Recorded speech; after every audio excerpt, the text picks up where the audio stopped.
आगे recording studio Gopalganj. ना बुझाता ना बुझाता कैसे कहाँ के गुजार ना बुझाता। म्यूजिक बाय सबीर बाबू। ना बुझाता आंगना में मारो मुरझावाता हो, देहिया में हरदी घुसाता हो।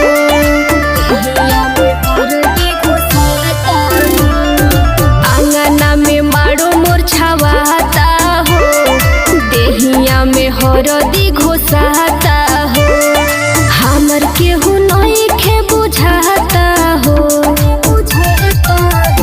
अरे रही रही दिल घबराता हो, कैसे तोहके बिसारब ना बुझाता हो।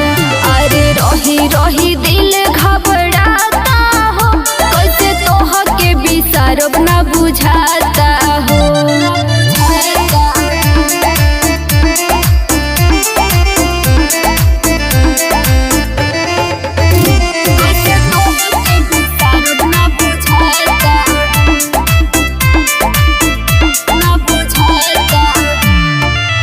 मन करता कि ससुरा न जाई, बाबूजी के इज्जत कैसे लुटाई।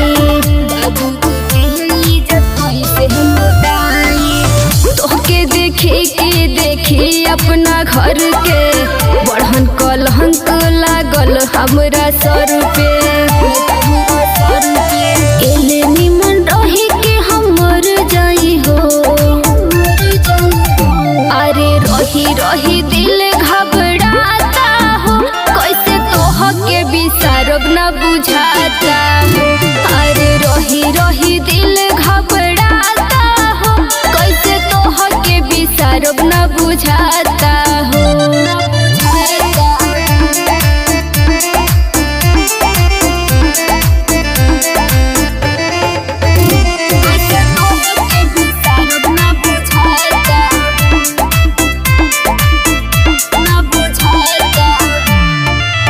छूटता साथ हमर फाटता छाती, आइल बारात मन करे लहटा दी।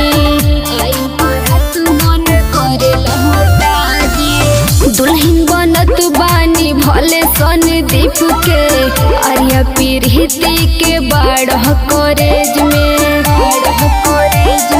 सिकंदर तोहके ना भुलाइब हो, अरे रही रही दिल घबरा